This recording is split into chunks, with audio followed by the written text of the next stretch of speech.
circuit board, there is the step down transformer.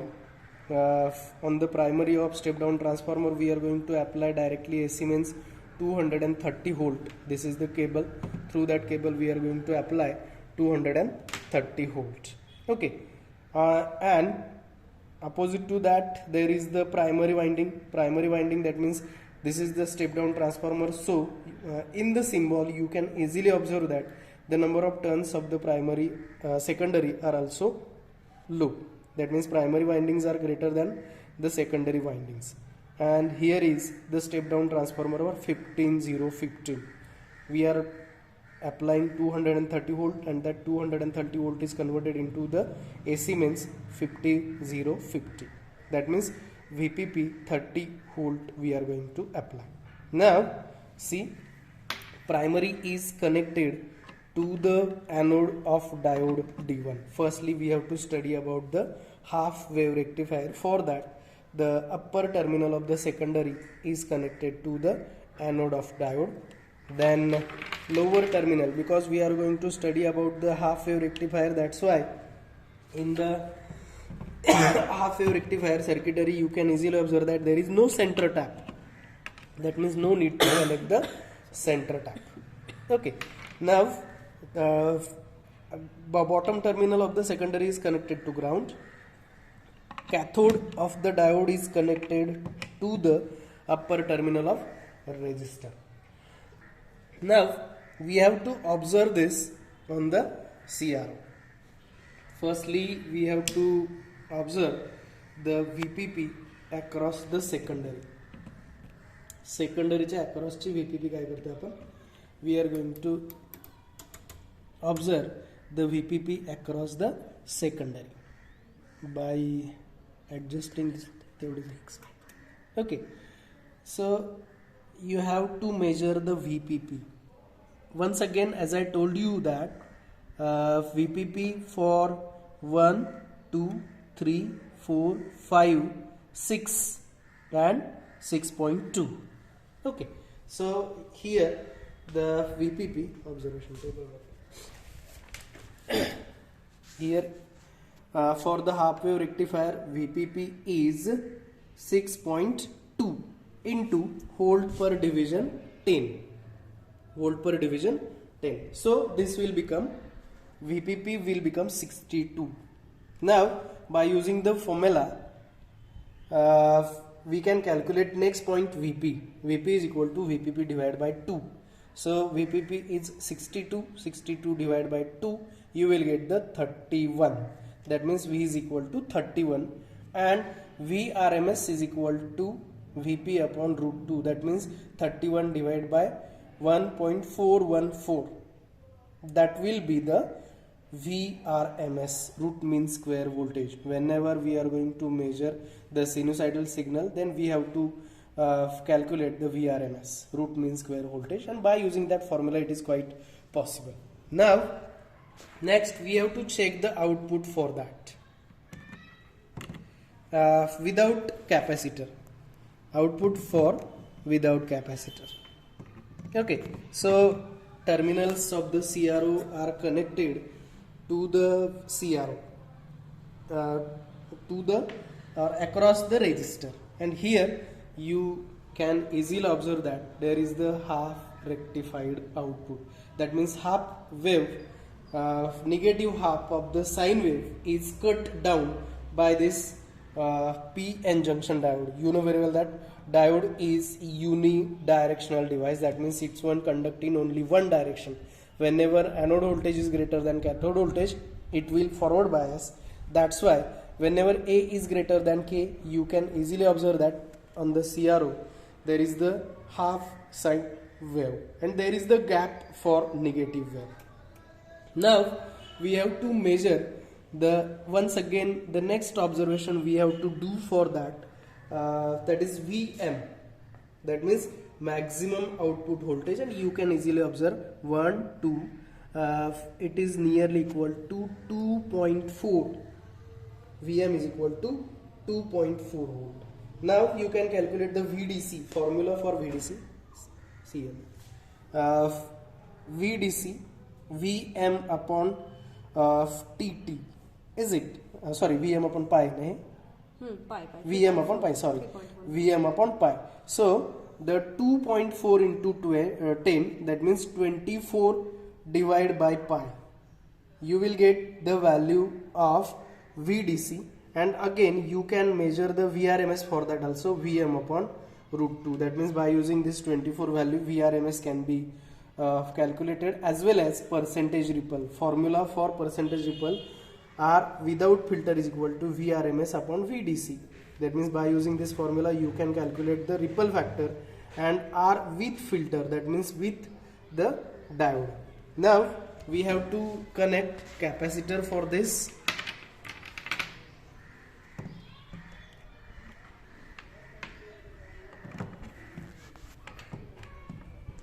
And you will get the output across capacitor. This is the ripple factor, and if you change the voltage, level, you can easily observe that this is change the level. So this is the ripple factor. Charging and discharging of the capacitor is the ripple factor, and you can easily observe that ripple factor is near. Again we have to measure for this, that means VDC, CRO on VDC, that means shift in voltage level. See this, just a minute.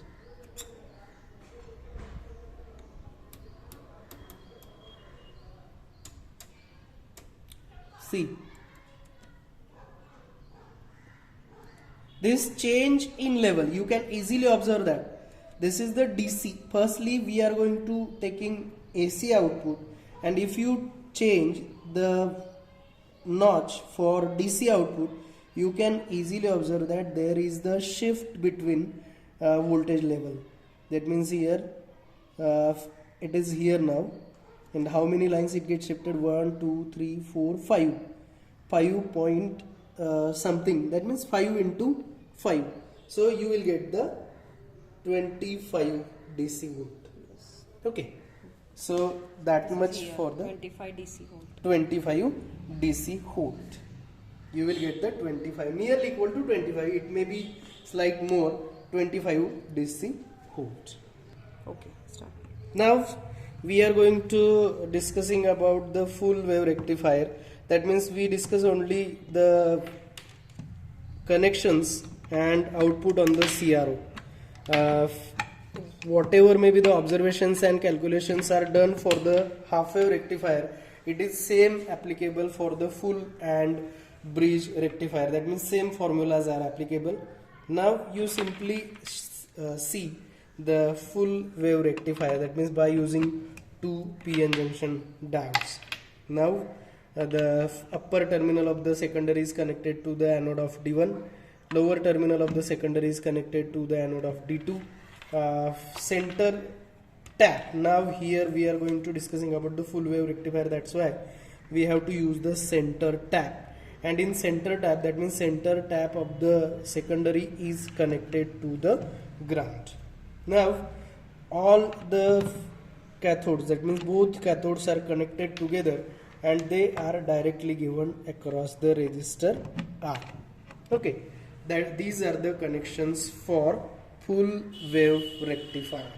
Now you can observe the output of full wave rectifier on the CR.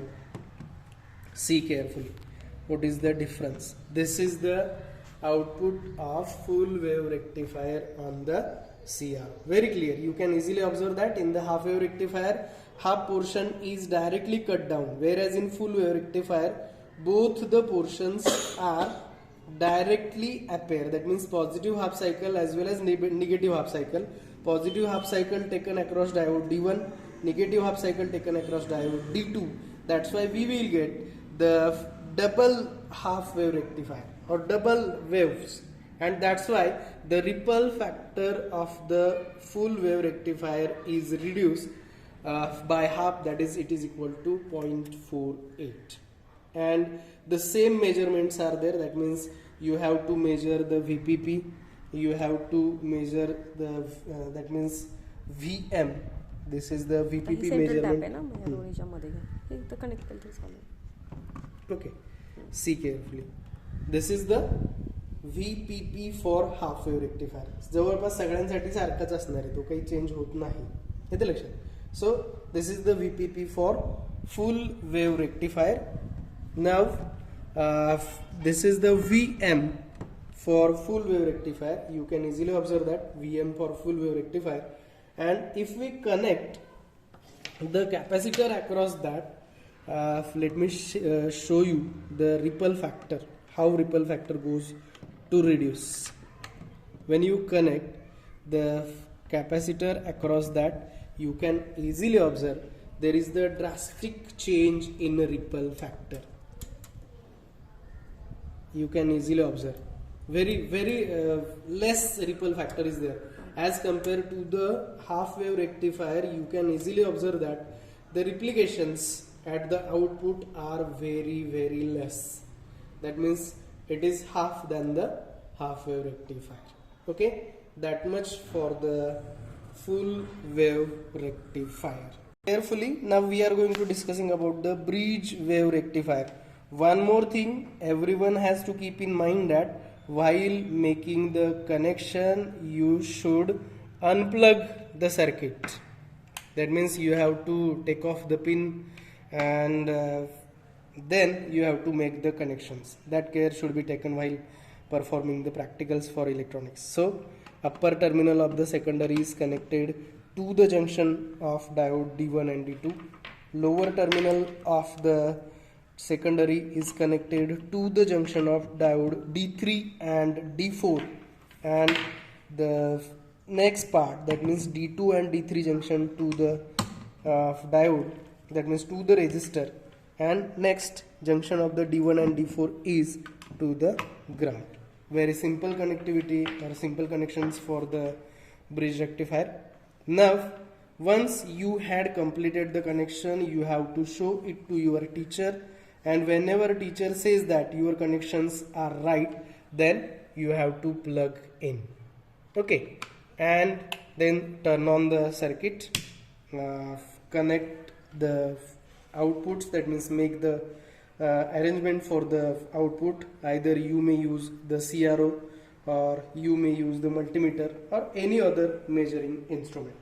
The same thing is here for the bridge rectifier. We have to measure the VPP. Once again, you can easily observe that here is the VPP for full wave bridge rectifier. Same thing is there.